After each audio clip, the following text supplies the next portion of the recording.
coming out from Tennessee. They had, I think, 2 offensive rebounds in the first half. They went to the foul line 1 time.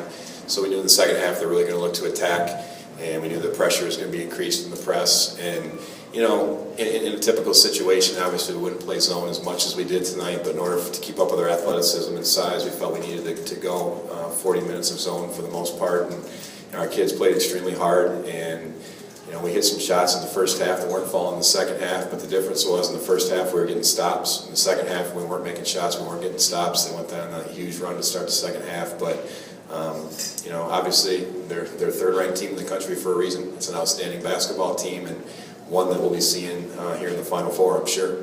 How much zone do you generally play in the game? Zone? How much zone do we play generally in the game? You know, this part of the year, this is our 4th BCS school. We've played 5 games. So we've played a lot more than we typically will, but over the course of the season we'll probably be about a 75% man-to-man, 25% zone team. But because of our schedule, we've played a lot more zone than we typically would once we get to league play. Yeah, we played, other than baseline out of bounds plays, we played zone the whole night. Victoria, that was a heck of a schedule to open the season with. How do you guys? Do you like playing teams like this? Have you accepted it as a challenge, or how has it been?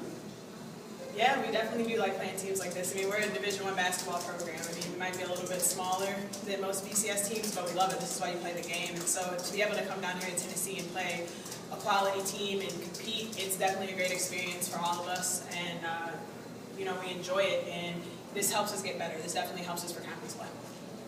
Victoria, could you talk about the way you were able to rebound with Tennessee? I mean, they had 65 rebounds in their last game, and you're out rebounding at halftime. How were you able to do that? I credit that to our zone, but also just the 5 players that were on the court together. That was one thing we talked about coming into this game in practice, was that we were going to have to max out. We realized how many boards they had against Georgia Tech, and so that was one emphasis that we've had all season. And so we just tried to hit bodies and clean up, and that was pretty much our whole focus for the whole game. Elena, what can you take out of games like this?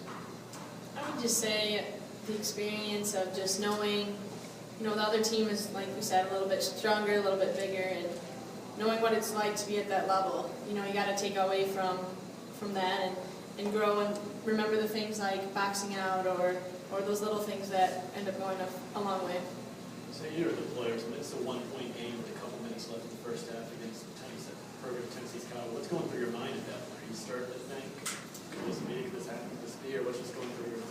We were just playing basketball. We were having fun. That was one thing we talked about coming into this, was just having fun. So even though it was a 1-point game, I don't think a lot of people on the court realized that it was a 1-point game. And so we just came down, ran our offense, and made plays, and we just wanted to try to keep up with them. But at that 1-point mark, we really didn't even, I don't think anybody really noticed that it was a 1-point game.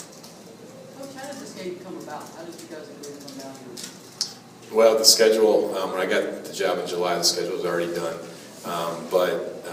You know, it's a game that, you know, one of my dear friends is Dean Lockwood, and I've known Dean for longer than these 2 are old.